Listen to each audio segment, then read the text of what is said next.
পুরো মণ্ডপ জুড়ে রয়েছে সরার কাজ, দেখতেই পাচ্ছ।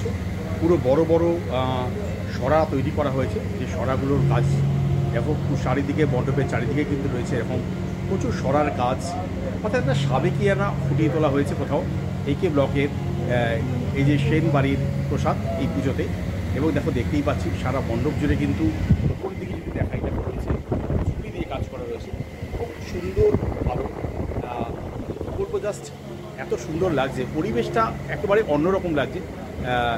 খুব সুন্দর একটা পরিবেশ তৈরি হয়েছে এখানে, মৃদু শব্দ, বেশ সুন্দর একটা থিম মিউজিক চলছে।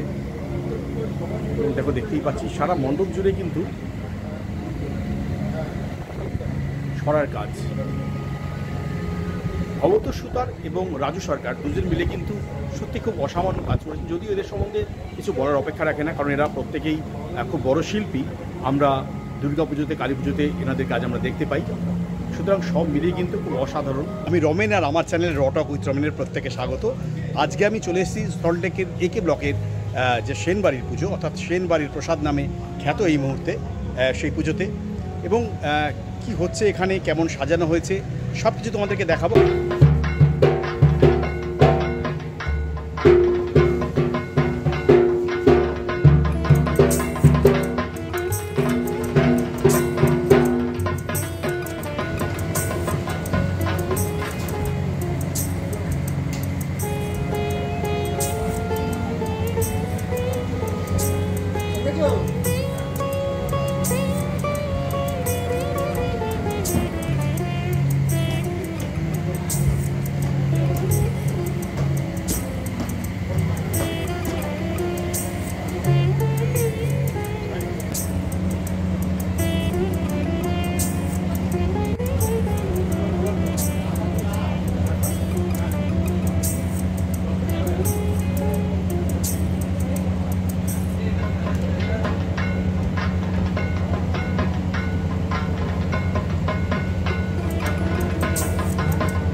তাহলে কেমন লাগলো আজকের ব্লগটা জানাতে ভুলো না কিন্তু। যদি ভালো লাগে তাহলে অবশ্যই কিন্তু প্রচুর প্রচুর পরিমাণে লাইক করো, শেয়ার করো, কমেন্ট করো। সাথে দেখা হবে আবার অন্য কোনো জায়গায়, অন্য কোনো ব্লগে। ততক্ষণে টাটা, বাই বাই, ভালো থেকো, সুস্থ থেকো। প্রত্যেককে অন্নপূর্ণা পুজোর শুভেচ্ছা আমার পক্ষ থেকে।